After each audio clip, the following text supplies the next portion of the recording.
laporan berkaitan dengan impak ekonomi bagi kelompok miskin bandar, tumpuan kepada bagaimana ibu tunggal ataupun wanita yang terkesan akibat pandemik COVID-19 hasil daripada laporan UNICEF dan juga UNFPA ini. Jadi bersama saya pada malam ini dua orang tetamu yang sudah bersedia yang pakar dalam bidang masing-masing, Dr. Madeline Burma, Fellow Akademi Sains Malaysia, dan di hujung sana rakan saya saudara Azlan Shah Nabis Khan, Ketua Pegawai Eksekutif Arba Foundation, kerana mereka tiada pekerjaan dan 57% tidak ada akses perlindungan ekonomi. Okey. Saya boleh bayangkan betapa sukarnya mereka pada ketika ini. Satu-satunya laporan yang kita tunggu-tunggukan ya. Sebab selalunya kita akan menerima laporan ini kita kata biasa je. Sebab ceritanya hanya seolah-olah hampir sama. Tetapi bila kali ini ada elemen COVID dalam cerita itu membawa penceritaannya dalam konteks yang lebih berat lagi. So jadi apa yang disebut tadi itu apa yang kita boleh lihat ya dalam laporan ini, dalam masa saya membaca tu, satu perkara yang amat ketara seperti yang Tuan Haji sebutkan tadi ialah kesannya terhadap ketua isi rumah, dan dalam konteks ini yang kita nak fokus ialah ketua isi rumah yang diketuai oleh wanita. Amat memulanjakkan juga, hampir lebih daripada separuh ya. Ketua isi rumah adalah wanita. Yang lebih penting ialah kerajaan dan juga NGO dan juga individu perlu membaca dengan teliti kajian, sebab banyak yang boleh kita bantu mereka.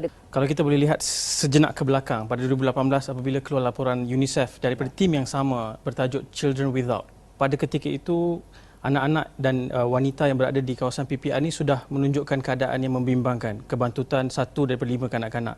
Separuh daripada anak-anak tidak pergi ke tadika sebab memang tak mampu. So bila kami turun dan buat research pada ketika itu, kita dapati anak-anak ni minum susu pekat manis sebab ibu terpaksa keluar bekerja, tinggalkan anak.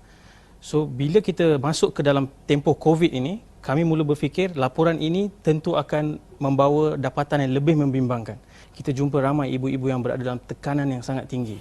Ada yang major depressive disorder, makan ubat dan dipaksa tidur 12 jam straight dan anak terpaksa dibiarkan. So kita juga jumpa ibu-ibu yang mengikat anak-anak dia di tiang sebab dia tak boleh handle dah situasi tu. Depresi ya? Depresi. So ada juga anak dia yang baru berusia 12 tahun turut mengalami depression. Sebab dia pernah witness domestic violence. Dia tengok ayah dia yang mukul, yang bersifat kasar. Dan zaman itulah mak yang menjual di tepi jalan, yang menjual nasi lemak, yang semua itu all informal sector, and dia yang paling tak boleh keluar. So you bayangkan. Antara pekerja yang mereka buat, mereka menjahit, mereka jual kuih. Tapi bila musim PKP dan raya ni, mereka tak ada job, mereka tak dapat. Dan saya jumpa beberapa keluarga, bukan sedikit, dia macam common. Banyak tempat, banyak negeri kita pergi, anak seusia 11 dan 10 tahun menjaga adik sampai yang bayi di rumah, mak keluar pergi kerja. Sebab makanan kalau betul-betul terdesak pergi kat jiran, jiran akan bagi beras. Bagaimana kita melihat pattern ini? Dan pattern ini akan memberikan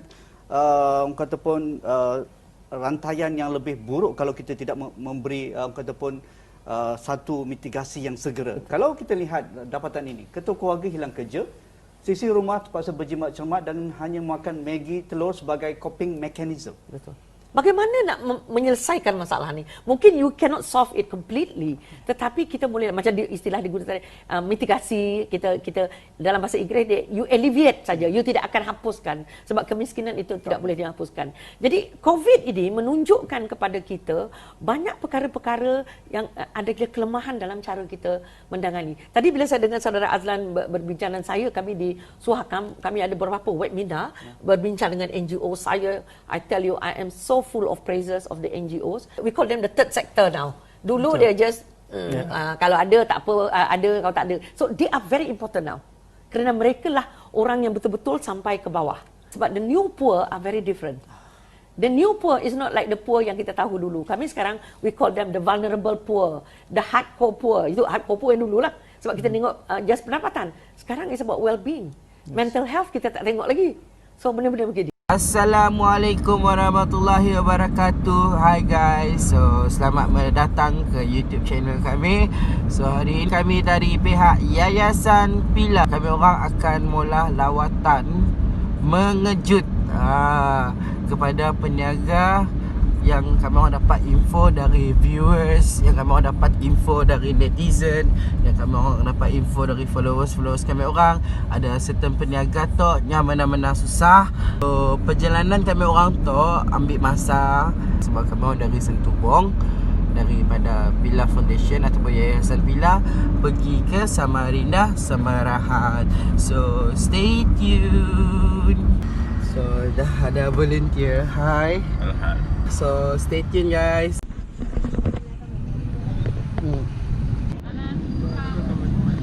Okay. Ya, jalan-jalan cari makan.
So guys, we are going to Matak area. So tadi dah pergi Semarahan, and then kami orang pergi Batu Kawah.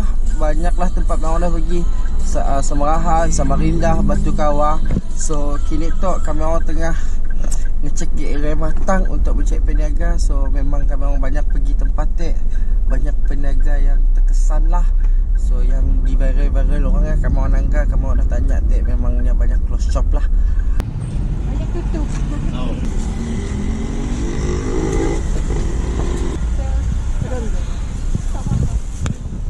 Biasa ambil singgit je. Okay.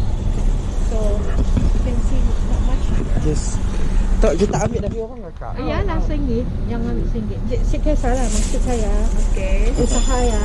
So, mun kita mau ambil 3, kami berapa lima? Ya, kami merasa lebih. Ataupun kami mana? Oh, okey ya. Sampai kami melibatkan juga lah. Biasa kita ambil tok dari sini kak. Dari orang mentah. Dari kampung sini.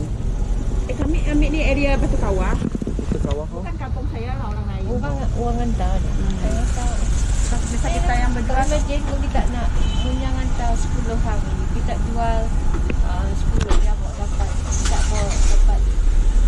lebih kurang dalam 7-8 sebab kadang-kadang orang pikir aku pergi 5 ini. Ada Ya. Maksudnya orang maknanya banyak stoknya mesti dapatnya sendiri. Kita mikir daripada Sama kalau ambil timbangnya dalam 1 kilo RM1.20. Yalah. Kualitinya bagus macam tu lah. Kan bagus tak?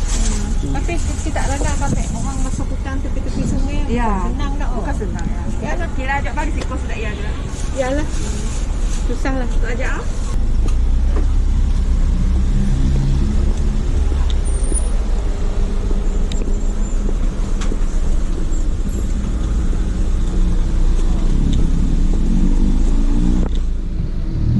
Ikan.